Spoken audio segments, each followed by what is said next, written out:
All right. My dog has decided to nap. Oh, we're recording. Okay. It's fine. And I'll send you all kind of when everything is kind of like cut up and broken and Okay, put on the sounds good. website. I'll send it to you all just so that you guys can check in. So we have, Perfect. time to kind of like cut things in and out. All right. Well, welcome. Welcome to the Digital Pedagogy Lab, which I'm looking forward to kind of like having a chance to talk maybe down the road, talking to you all more about. But ultimately what's happening with this group is we're talking about play, and we're really trying to dive into the different ways that we can think about play in education from anywhere from, pre-K all the way through college. And I'm really excited to get a chance for you all to talk about kind of one of the aspects of play that we're talking about, this idea of iteration and how that connects. And I think that all the amazing work that you do up in St. Vrain Valley School District connects deeply to this idea. So maybe to get started, if you both could introduce yourselves and talk a little bit about what your role is, and then we'll dive right into some questions. Thanks. Sure.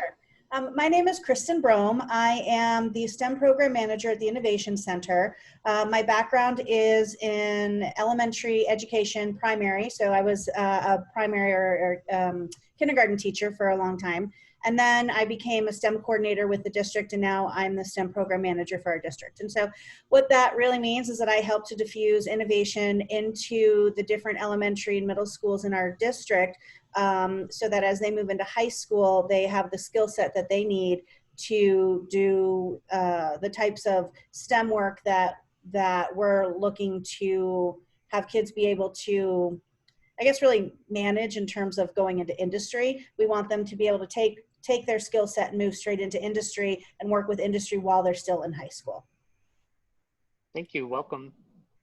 And I'm Nicole Redman, and I am currently the next, so it's a new title, so excuse me as I stumble over it, but it's Next Gen Pathways to Teaching at St. Vrain. And so that is a new program where we are partnering with CU Denver and Fort Range Community College to have our St. Vrain graduates. Wow, I am really nervous. I'm sorry. No worries, no worries. You can cut this part out. But so we really have, so our freshmen graduates that just graduated from St. Vrain and P-Teach attend university with, while working as paraprofessionals in early childhood. So they get real life experience in the classrooms, and they really know all about education and can connect their learning at CU Denver to what's really happening in the classrooms, and they have mentor teachers. And my background, just before this, I was, so I started off as an early childhood teacher in St. Vrain, and then became a STEM coordinator for the district as well. And so have just started this role. Well, thanks so much. Nice to get a chance to chat with you both. And so I guess actually the question that you all mentioned to me, I think is a really good way to start, because when we're talking about iteration, the major focus I think that we're going to talk about is this idea of design thinking. Mm-hmm. And so I'd love to hear how you all define design thinking in your school district. Sure. So we define design thinking through several different elements. I would say the first one is really human-centered design. And so the design process is really about people first. As we go through and iterate and design, we're looking at changing products or processes or programs, but ultimately we're doing this for the individual or for a group. And so we use design thinking really to create a better or faster, more efficient, or maybe even just a more supportive solution for a person or a group of people, always keeping their needs at the center. And so design is really about you, the user, and not me, the designer. So that's kind of I would say our first and primary element with design thinking. Yeah. Oh, sorry. Well, add on to that, I would say, we really are looking to be problem seekers and problem solvers. And so often as we're going through design thinking, we find that the original question that we started off with, or even the problem that we were investigating, needs to be refined. And so as we dive deeper into the empathy with the user, we end up identifying new issues and new needs, and eventually and hopefully get to the root cause of the need. A person may initially feel as though they need one thing, but really upon deeper inquiry and further empathy gathering into the problem, we discover additional unexpected factors that could impact the primary issue. that the user is experiencing. So we really have to just be open to that change as we move through this process. And so with that, because we are really fostering this problem seeking and problem solver, we really want to foster change agents for our community. And whether that community is a community of students, a community within a classroom or a building, whatever that community really means to you. And then, we really want people to believe that you don't have to embrace this huge concept of changing the world to be a change agent. It's really that change is something that's authentic and relevant to your environment. So 1 or 2 people can make a change that's really significant to them, and that can often be quite small. And then, with design thinking, we continue to iterate or prototype that change in small, rapid cycles to continually improve. And this ultimately creates a ripple effect of change. It'll look different for everyone, and we make these changes our own. We call this the diffusion of innovation in St. Vrain. And so as a result, we do end up changing the world, but in a more lasting and meaningful way, and one small step at a time. And this leads to our final, I'd say, way we describe design thinking, that's collective efficacy.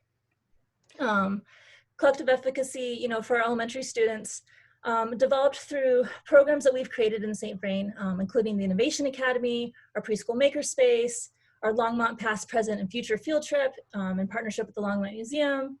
And at the secondary level, students are working in many ways to develop collective efficacy through the P-Teach and P-Tech programs in St. Vrain, where students engage in authentic work experiences in the education and technology industries, working with professionals in the field to create solutions for a myriad of different situations. And then in addition, with our secondary students, Dennis, they also have the opportunity to contract with industry partners to create projects and processes that are solving authentic needs in our community. And we don't just focus on local industry, we also work with companies that are either national or international as well.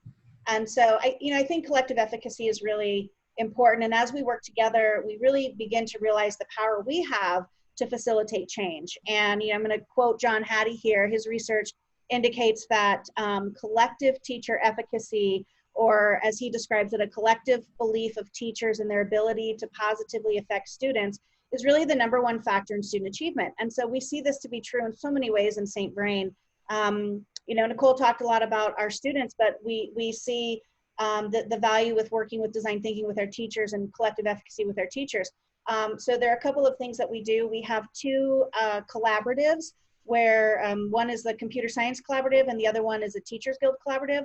And we see teachers from different areas within our district coming together, creating new and amazing change in their learning spaces. And it starts very small with maybe just a team of teachers who come together for the first time with some common idea. And then this is diffused back throughout the district as these teachers go back into their environments and work with their students in their own learning spaces.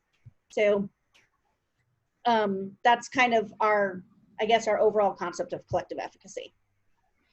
Wow, it's really great to kind of think about how those all kind of fit together when you're trying to dive into something as complicated or kind of as detailed. Excellent. Yeah. Whew. And so I'm just kind of thinking about that answer kind of a lot of stuff. That was awesome. Yeah. I mean, when you talk about design thinking, there's so many elements to it, and that's why we like it. That's why we embrace it, and that's why it works so well for us, because it isn't just 5 little steps. It's so much more and so much more powerful. Yeah, that's wonderful. Thank you all. And so the overall arching idea of our particular project is really around play. And so I'd love to hear a little bit about what you think about how play intersects with this idea of design thinking as you're moving through the work that you do. Yeah, sure. I mean, play is really the heart of how children learn, right? I mean, it's where they imagine and reimagine their world. They're incorporating what they know from their lived experiences, along with their creativity. And so I really see that, or my experience is that design thinking really empowers children in their play. It supports them in thinking about how to solve their problems that they encounter and the opportunities to test out their theories and then even go back and reiterate them based on feedback. So it's like it gives us, I think, as adults a way to maybe, I would say like some guided play in some way. We can ask some pretty targeted questions while they're playing. So, you know, design thinking demands this out of the box thinking and incorporates all the what ifs, like what if you could use magic? What if you had $1 million? Drawing on children's natural instincts as they play, leading, you know, to really innovative solutions. Children don't hold or even have the same constraints that we do as adults. And so they're really playful with their solutions. There's no right or wrong, and it's only what if or what's next. So design thinking with its focus on learning about others and ideating wildly really mirrors children's natural processes for thinking. And not only in preschool or lower levels, but in high school and even with adults as well. I think when you get into design thinking, you know, you develop some empathy, you define a problem, but then as you get into the iteration and prototyping stages, that's really where we don't think about constraints, you know, for the moment. And I think, as Nicole said, young children don't have constraints like older children, teens and adults do.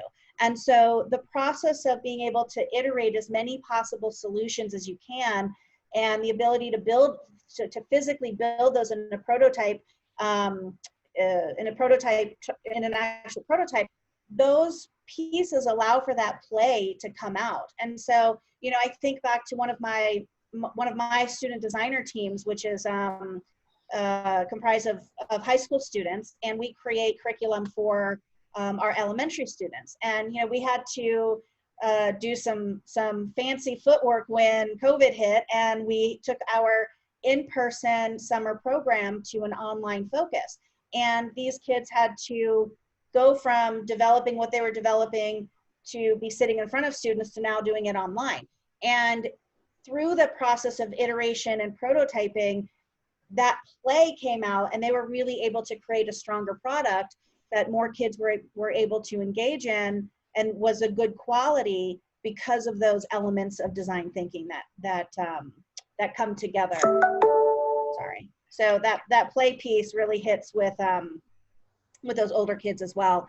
And then even with staff, back when Nicole and I worked at the same school, when STEM was kind of coming around for the first time, one of the things that we did during staff meetings and in the lounge was put out some of this new technology. We would put out Bbots or Spheros or Cublets and put them in the staff lounge. Or our principal would say, okay, for the first 15 minutes of this staff meeting, we're just gonna play with these materials. And what that did is it got teachers comfortable using the materials so that they could go back into their classroom and use them with students in an academic setting. And so without that play, without that time to experience what those things could do, I don't really think teachers would have done it. And so play is something that in education that really hits all levels, from preschool all the way up through staff. That's excellent. Nicole, I kind of keep coming back to this idea you were talking about, the what if of all of this. And so I'm a math educator. I work with people that want to become math teachers, and they are very used to the what is questions, right? The what is the quadratic formula? What is X, right? But when you switch that to what if, when you start examining the possibilities, that breaks everything down. That allows more people to kind of be part of the conversation. And so all of that, yes, wonderful. Thank you. And a couple of times, Kristen, you mentioned this idea of prototyping. Can you talk a little bit about that, like in terms of prototyping as a cycle of iterative thinking? Absolutely. So there are 5 steps in the design process: empathy, define, ideate, prototype, and feedback. And all of the steps have their moments and they shine. The one I think that's most interesting to me is prototyping, because of that iterative thinking. So when we are prototyping, we're actually building something, right? And so we're taking a bias towards action. We've probably all been in a situation where we've talked a problem to death, and what we really needed to do is just get started. And we get stuck in this mode of, well, is it going to work? It has to be perfect. The first time around, we've got to hit all of these nails on the head and make sure everything is pristine. But 1, that's very difficult to do. And 2, it just simply isn't true. We don't have to do that. what prototyping does is it takes us out of the mode of getting it right, and it puts us into the mode of let's just try it. And so by switching that frame of mind, we've really come to this crucial step, this iterative critical thinking process that ultimately allows us to continue to develop the design. We've tried something in a very low resolution model. You know, we're not spending tons of money. We see what works and we see what doesn't work. It really gives us the opportunity to fail early and to fail forward. And so, for example, one of the things that some teachers are working on in my district was they were looking at creating an app for fifth graders transitioning into sixth grade to make that transition easier. And so instead of diving right into the technology, they used the design process. And when they got to that prototype stage, they started with paper copies of each layer of the app. And so they were drawing or writing each layer on a Post-it note.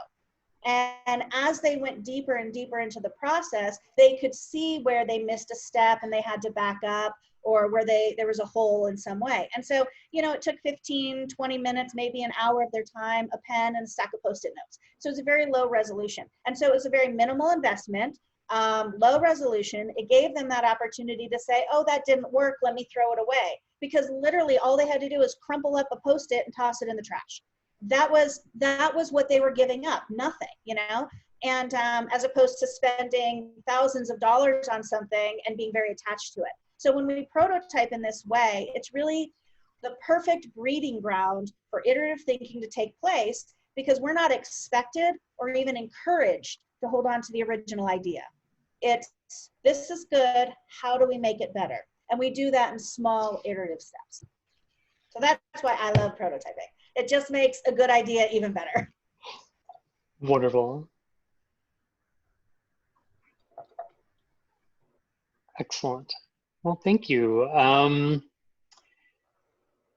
So we have kind of a wide range of folks, and I know that you all are definitely the pre-K through 12 experts. But I'd love to hear a little bit about what you think about how you think about your students that are moving on from St. Vrain School District and maybe potentially kind of starting to work with folks like us in higher ed. So I was wondering how you think that design thinking may connect to or be relevant for students as they move into kind of the next phase of their lives after they leave the work that you all are doing. Right.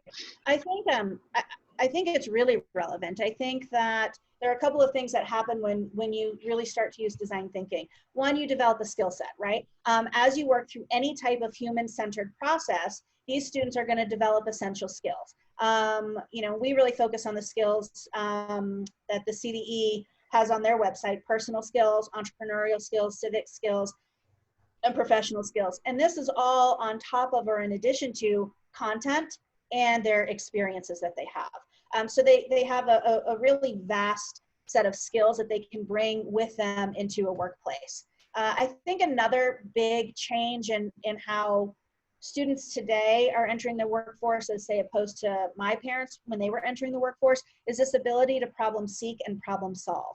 And so we've given them this really solid structure to follow in order to ensure that they're getting to the root of the problem. When you use empathy to identify with your user, what you're doing is removing all of your preconceived notions of what you think the problem is, and then you're actually able to dive in a little deeper and find out, you know, what the problem is.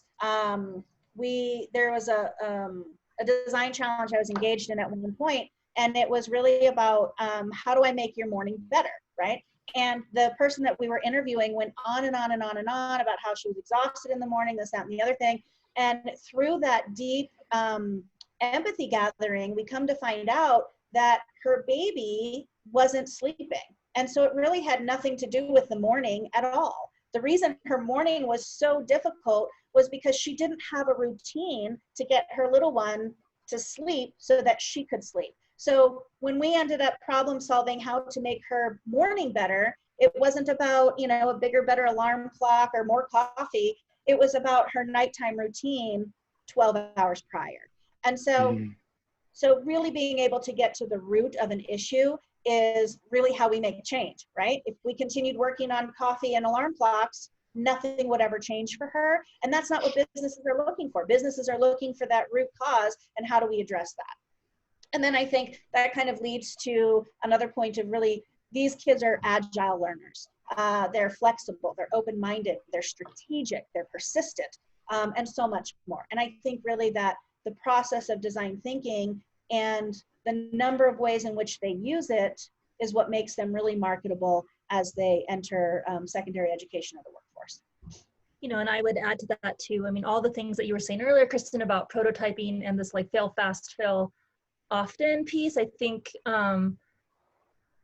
allows for like that real, I don't know, I want to say like, not holding on to your solution and just being like being open to that change and that collaboration of like working with other people. You might have really like thought really hard about this idea, and then all of a sudden someone comes along with this other piece and you're like, you know what, that is so much better. And so that collaboration and needing to work with others, I mean, we're, you know, in higher education, we're all, I mean, well, in all throughout our entire lives, we're all collaborating. And I think all through this design thinking process, it really builds, like I said, like flexible and collaborative, open-minded students. You know, so the beauty of this process, why I really love it, is that it can be used to work through any type of problem. You know, Chris and I were laughing as we were talking about this, that, you know, it even can be used to learn how to organize lunch with a friend during the COVID pandemic, right? Like, I mean, those are things we have to really go through empathy. What are your comfort levels? Where, you know, what is acceptable to you? What have you agreed? You know, so I mean, there's all those pieces in there that we need to use, I think,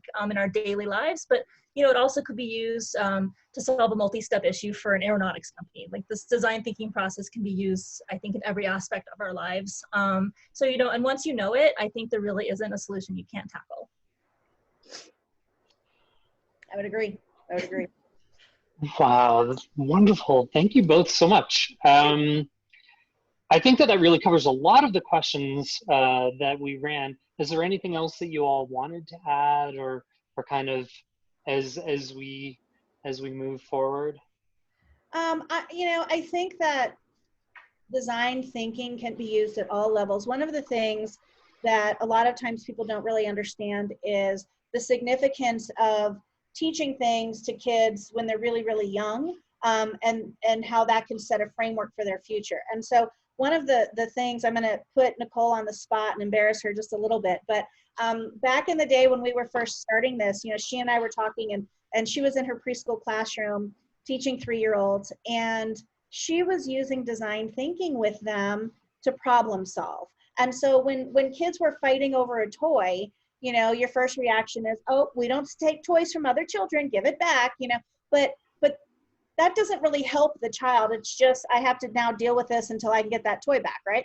And so by using the design process, we were able to help those kids with their feelings. And so, you know, she could say, okay, Dennis, you know, take a look at Kristen, and what's her face telling you? Oh, it's sad, or she's crying, or, you know, and so it's really helping kids understand that, yeah, you know, when you took that toy from her, that actually affected her. And what is the problem? Well, the problem is she's sad. We don't have enough toys. I want the toy she wants. And then they're able to actually start ideating and coming up with solutions. Well, what's something you could do? And, you know, and as a kid, they're going to think, well, I don't want to give up my toy, but it's a truck and there's another truck in the classroom. So I'm going to go get another truck and give it to this kid. And so not only did they solve the problem, then they can test it to see if that worked. And they're now viewed as caring. And so people are going to be more supportive of them. And maybe they just made a new friend because they gave them this truck. And so that was something that Nicole would work with them on all the time. And eventually it got to a point where these few kids that had been really struggling were just making great strides in their ability to problem solve. And these were kids who maybe weren't problem solving at the same level as other 3-year-olds in the classroom. And, you know, that was really helpful for them to now be at the same level as their peers in terms of problem solving. And so she really changed the behaviors and the dynamics between those kids in her classroom. And instead of these kids being seen as the nasty little boy or the mean one, or he's not very nice, or he's not my friend, she gave those kids a skill set where they could actually, you know, really integrate themselves into the classroom in ways that weren't possible before. And, you know, a lot of them weren't verbal. So it was, I mean, it was huge. It was really transformational. And she tells me all the time, oh, no, I wouldn't have done it without you. And you know, that's part of that collective efficacy, Nicole, where, you know, where we work together to get things done. But it's a very powerful thing. It's a very, very powerful thing. You know, Chris and I go back to those moments. I go back to that use of design thinking all the time. I think I learned so much about them. I think it really gave them so much agency in the classroom. And it really, I think, taught me how much I was assuming of what I was seeing, right? Like you know, as the adult, you think you know what you just saw. And like sometimes you didn't see the interactions. So you go over, all you see is like the aftermath of whatever was going on. And so it really, I mean, I'm a naturally empathetic person, I mean, probably to a fault, but I really was making some assumptions of what I thought had happened based on previous behaviors, right? Like I had this implicit bias of what I thought what had occurred. And so really using design thinking gave me the skills to empower the children to tell me what was happening and what solutions were meaningful to them. Because sometimes they would solve it in a way that I wouldn't have dreamed of, right? Or it would not be acceptable to me. Like if that was me in that situation, I wouldn't have liked that solution, but to them, they were completely happy. And, you know, and they, we would introduce problem solving tools in the classroom on, you know, different parts of, you know, the school year. And I would say, you know, what other solutions can we try? And they would, you know, get a chance to test them out. And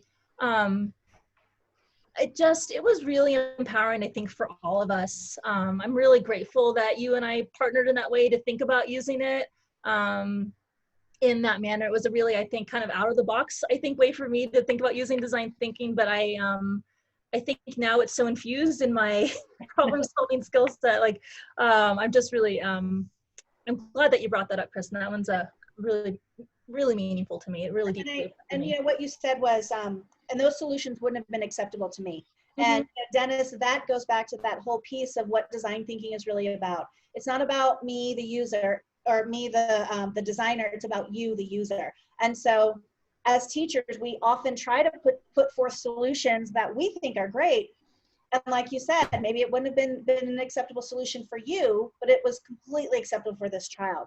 And so that child was the user, and that's who we have to design for. So again, it's just a really powerful tool to use in education. Well, to use everywhere. I mean, both Nicole and I have designed, think our husbands. So they don't always love it, but it often gets the problem solved. That's wonderful. Well, I want to thank you both so much. Every time I hear you all talk about design thinking, I want to like go and like design think.